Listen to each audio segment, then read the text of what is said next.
همین 2 نفری که نو پاپولار نشیدن، زولوشکا و زیمان رنجیده‌ای، روزهای اخیر میبینیم که از حد اندازه گذشته استیان. شما خود بین گره که اینها چیکار میکنن. در بین این قدر مردم یکدیگرش در آغوش میگیره. زبیدالله باز از بر رویش بوسه میکنه. ببینه که پاپولار نشدن شما را به کجا رساند. گناهانی بزرگ در پیش چشم مردم انجام میدهی و پروایی نداره. این خیلی خطرناک است. ایمان شما در خطر است.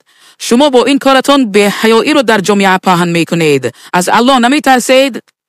اگر بگویی که ما همچون برادر و خواهر یکدیگر را در آغوش گرفتیم، پس به من بگو که اگر مردی بیگانه خواهرت را همین طور در آغوش بگیرد برایت پسند است؟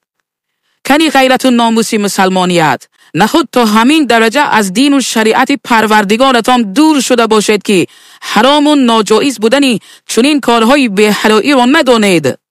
والله قسم روز قیامت این پاپولار نبودن برایتان مایه پشیمانی می شود. هزاران بار آرزو می کنید که ای کاش در دنیا گمنام بودم و اینقدر در گناهان هوتمر نمی شدم. زولوشکا، تو میگی که من حق ندارم رقص کنم. اگر دختری مسلمان باشی و بر روز حساب و جزا ایمان داشته باشی، حق نداری در پیش چشم مردان بیگانه در محفل‌های شیطانی به حجاب رقص کنی. در محفل‌هایی که شما اشتراک میکنی گناهان بزرگی انجام میشود که در برپا کردن آن شما سهمی بزرگی داره. دنیا زود گذره، تیز میگذره، ولی گناهانش باقی میمونه. حتی بعد از مرگ هم در نامه اعمال شما گناه ثبت میشود.